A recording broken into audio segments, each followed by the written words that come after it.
Bienvenue, je suis Perrine Corvézier, la fondatrice d'Azimut. Azimut, c'est le guide des parents pour une orientation scolaire et professionnelle sur mesure avec votre enfant. Nous nous appuyons sur près de 100 spécialistes de l'orientation pour vous informer et vous conseiller. Pour découvrir l'ensemble des ressources Azimut, rendez-vous sur azimut-orientation.com. Vous pourrez notamment vous inscrire à notre newsletter. Je laisse place maintenant au contenu de cet épisode. Bonne écoute. À partir de quelle classe est-il conseillé de se rendre au salon d'orientation ? C'est la question qu'on me pose souvent. Alors j'y réponds aujourd'hui. Les salons d'orientation font partie des grands rendez-vous incontournables de l'année scolaire pour les lycéens et leurs familles. Ils sont organisés dans la plupart des grandes villes et ces salons rassemblent en un seul lieu des universités, des IUT, des lycées, des écoles spécialisées, des grandes écoles, mais aussi des professionnels de l'orientation. Ils permettent de rencontrer directement les représentants des établissements, de découvrir des filières parfois méconnues et de se poser toutes les questions. Mais beaucoup de parents s'interrogent. Faut-il attendre la terminale pour s'y rendre ou est-il préférable d'y aller dès la seconde ou dès la première ? La réponse dépend du degré d'avancement du projet d'orientation de votre enfant. Mais une chose est sûre, chaque étape du lycée apporte son utilité. En classe de seconde, il s'agit d'explorer et d'élargir ses horizons.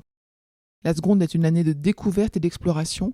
Même si votre enfant n'a pas encore de projet précis, se rendre à un salon d'orientation peut s'avérer très bénéfique.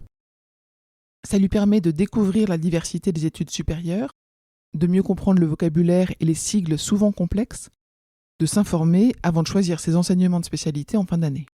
À ce stade, il n'est pas question de prendre une décision définitive, mais plutôt d'ouvrir le champ des possibles et de nourrir la curiosité. Aller à un salon en classe de première, c'est cibler et commencer à se projeter. La première est un moment stratégique. Les spécialités sont déjà choisies et il devient important de vérifier qu'elles correspondent bien aux attendus des formations post-bac. Les salons sont alors l'occasion de comparer différentes voies dans un même domaine, de rencontrer des étudiants et de poser des questions sur le rythme du travail, les stages, les débouchés, et d'assister à des conférences thématiques animées par des enseignants ou des conseillers d'orientation. En première, l'élève se projette davantage et commence à se construire un parcours d'orientation plus cohérent. En classe de terminale, aller à un salon, ça veut dire affiner et confirmer. En terminale, les salons deviennent un outil essentiel pour finaliser les choix. Les vœux Parcoursup se préparent entre janvier et mars et les salons tombent souvent juste avant ou pendant cette période. C'est donc le moment de confirmer ses options finales, de comparer plusieurs établissements proposant la même formation, de s'informer sur les modalités d'admission et la sélectivité, et de poser des questions très concrètes, que ce soit le taux de réussite, les frais de scolarité, les logements étudiants, les partenariats internationaux, etc. Ces visites aident à prendre une décision éclairée avant de valider définitivement ses vœux. On me pose souvent la question de la différence entre les salons et les journées portes ouvertes. Il est important de bien distinguer les deux, ce sont des formats complémentaires. Les salons d'orientation offrent une vision globale, on y découvre plusieurs filières, parfois dans des secteurs qu'on n'avait pas envisagés. Ils permettent de comparer rapidement et de récolter une grande quantité d'informations. Les journées portes ouvertes, quant à elles, ou les JPO, elles plongent l'élève dans un établissement précis. On visite les locaux, on ressent l'ambiance et on échange plus en détail avec des étudiants et des enseignants. En pratique, il est judicieux de commencer par un salon pour balayer le champ des possibles, puis de poursuivre avec des JPO dans les établissements ciblés. Quel est le rôle des parents dans les salons d'orientation ? Les salons peuvent parfois sembler denses et impressionnants pour un lycéen.